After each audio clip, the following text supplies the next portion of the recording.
ಹೋರಾಟ ನಾವು ಸುಮಾರು 20 ವರ್ಷದಿಂದ ಮಾಡ್ಕೊಂತ ಬಂದಿದ್ವಿ. ಈಗ ತೀವ್ರತೆ ಪಡೆಯೋಕ್ಕೋಸ್ಕರ ಉಪವಾಸ ಸತ್ಯಾಗ್ರಹ ಕೊಡಬೇಕಂತ ನಾವು ನಿರ್ಣಯ ಮಾಡಿದ್ವಿ. ಅದರಿಂದ ನಮ್ಮ ಅಧ್ಯಕ್ಷರಾದಂಥ ಬೈರೇಗೌಡ ಅವರು ಮುಂದಿನ ವಿವರಣೆಯನ್ನು ಅವರು ನಿಮಗೆ ಹೇಳ್ತಾರೆ. ಎಲ್ಲರಿಗೂ ನಮಸ್ಕಾರ.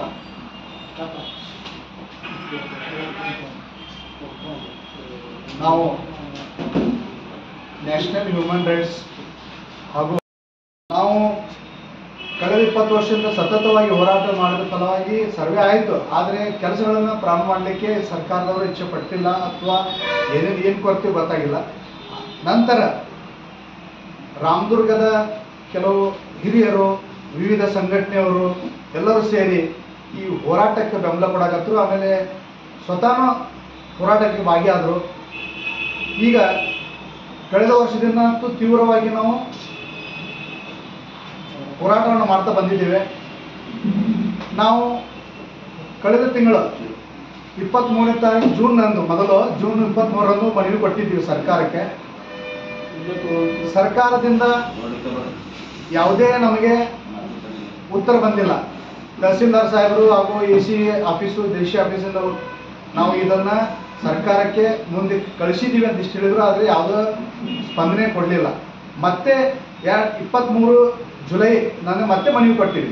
ಇಲ್ಲ, ನಾವು ಸರ್ಕಾರ ಕೂಡ ಸ್ಪಂದಿಸ್ತಾ ಇಲ್ಲ, ಅಧಿಕಾರಿಗಳು ನಮಗೆ ಸರಿಯಾಗಿ ಸ್ಪಂದಿಸ್ತಾ ಇಲ್ಲ, ಅದಕ್ಕಾಗಿ ನಾವು ಉಪವಾಸ ಸತ್ಯಾಗ್ರಹ ಕೂಡಲಿಕ್ಕೆ ಬಯಸಿದ್ದೀವಿ ಅಂತೇಳಿ ಮತ್ತೆ ಮನವಿ ಕೊಟ್ಟಿವಿ.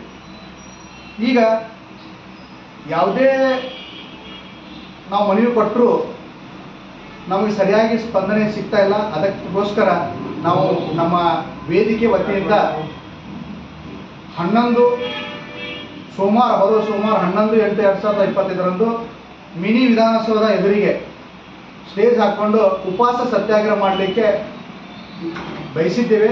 ಖಂಡಿತವಾಗಿ ಕುಂದಿರ್ತೀವಿ. ಈಗ ತಹಸೀಲ್ದಾರ್ ಸಾಹೇಬರಿಗೆ ಆಮೇಲೆ ಪೊಲೀಸ್ ಸ್ಟೇಷನ್ಗೆಲ್ಲ ಪೊಲೀಸ್ ಇಲಾಖೆಗೆ ಮನವಿ ಕೊಟ್ಟಿದ್ದೀವಿ. ಇವತ್ತು ಈ ಪ್ರೆಸ್ ಮೀಟ್ ಮುಗಿದ ತಕ್ಷಣ ನಾವು ಎಲ್ಲ ಇಲಾಖೆಗೆ ಹೋಗಿ ಪರ್ಮಿಷನ್ ಕೂಡ ತಗೋತೀವಿ. ಈಗ ಈ ವೇದಿಕೆ ವತಿಯಿಂದ ತಮ್ಮ ಕಡೆಯಿಂದ ನಾವು ಇಡೀ ನಮ್ಮ ರಾಮದುರ್ಗ ತಾಲೂಕಿನಾದ್ಯಂತ ಹಿರಿಯರಿಗೆ, ಗಣ್ಯಮಾನ್ಯರಿಗೆ, ಎಲ್ಲ ಸಂಘಟನೆಯವರಿಗೆ, ಎಲ್ಲ ಪದಾಧಿಕಾರಿಗಳಿಗೆ ವಿನಂತಿ ಮಾಡ್ಕೋತೀವಿ. ನಾವು ನಾಳೆ ಸೋಮವಾರ 11ನೇ ತಾರೀಕಿಗೆ ಉಪವಾಸ ಸತ್ಯಾಗ್ರಹ ಕೂಡ್ತಾ ಇದ್ದೀವಿ. ತಮ್ಮೆಲ್ಲರ ಬೆಂಬಲ ಇರಲಿ, ತಮ್ಮೆಲ್ಲರ ಸಹಕಾರ ಇರಲಿ. ನಾವು ಯಾವುದೇ ಕಾರಣಕ್ಕೂ ಸಂಬಂಧಪಟ್ಟ ಅಧಿಕಾರಿಗಳು, ರೈಲ್ವೆ ಸಚಿವರು ಬರುವವರೆಗೆ ಉಪವಾಸವನ್ನು ಕೂತು ಹೇಳಂಗಿಲ್ಲ. ಉಪವಾಸ ಸತ್ಯಾಗ್ರಹವನ್ನು ಬಿಟ್ಟು ಬಿಡಂಗಿಲ್ಲ, ಹೇಳಂಗಿಲ್ಲ. ಯಾಕೆ ಅವ್ರು ಬರುವವರೆಗೆ ಉಗ್ರವಾಗಿ ನಾವು ಎಲ್ಲ ನಮ್ಮ ಜೊತೆಗೆ ಭಾಳಷ್ಟು ಜನ, ಮೊನ್ನೆ ಒಂದು 10 ಜನ ಹೆಸರು ಬರ್ಸಿದ್ರು. ಅದರಲ್ಲಿ ನನ್ನ ಜೊತೆಗೆ DF ಹಾಜಿ ಅವರು, ನೆಲ್ಲೂರವರು, ಆಮೇಲೆ ಮಂಜುನಾಥ್ ಮಾದರ್, ಹೀಗೆ ಕೆಲವು CS ಹಿರೇಮಠ ಸ್ವಾಮಿಗಳು, ಈ ಥರ ಒಂದು 10 ಜನ ನಮ್ಗೆ ಹೆಸರು ಬರ್ಸಿದ್ದಾರೆ. ಉಪವಾಸ ಸತ್ಯಾಗ್ರಹ ನಿಮ್ಮ ಜೊತೆಗೆ ನಾವು ಕೂಡ್ತೀವಿ ಅಂತೇಳಿ. ನಾವು ಯಾವುದೇ ಸಂದರ್ಭ ಬಂದರೂ ಯಾರು ಹೇಳಿದ್ರು ಕೂಡ ಉಪವಾಸ ಸತ್ಯಾಗ್ರಹವನ್ನು ಬಿಟ್ಟು ಹೇಳಂಗಿಲ್ಲ. ನಮ್ಗೆ ಬರೀ ಏನೋ ಸರ್ಕಾರ ಬಂದು ಮನವೊಲಿಸಿ ಹೋದರೆ ನಾವು ಹೇಳಂಗಿಲ್ಲ.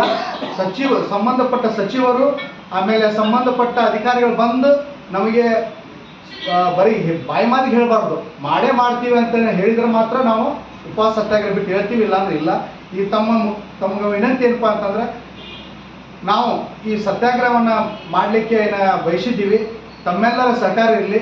ಈ ಇಡೀ ರಾಮದುರ್ಗ ತಾಲೂಕಿನಾದ್ಯಂತ ಎಲ್ಲ ಸಂಘಟನೆಯವರಿಗೆ ಎಲ್ಲ ಅವರವರನ್ನದೇ ಯಾವುದೇ ಜಾತಿ ಭೇದ ಭಾವ ಬಿಟ್ಟು ಪಕ್ಷಾತೀತವಾಗಿ, ಜಾತ್ಯತೀತವಾಗಿ ನಾವು ಹೋರಾಟ ಮಾಡ್ತಾ ಇದ್ದೀವಿ. ತಮ್ಮೆಲ್ಲರ ಬೆಂಬಲ ನಮಗೆ ಇರಲಿ ಅಂತೇಳಿ ನಾನು ಮಾತು ಮುಗಿಸ್ತೀನಿ. ನಮಸ್ಕಾರ.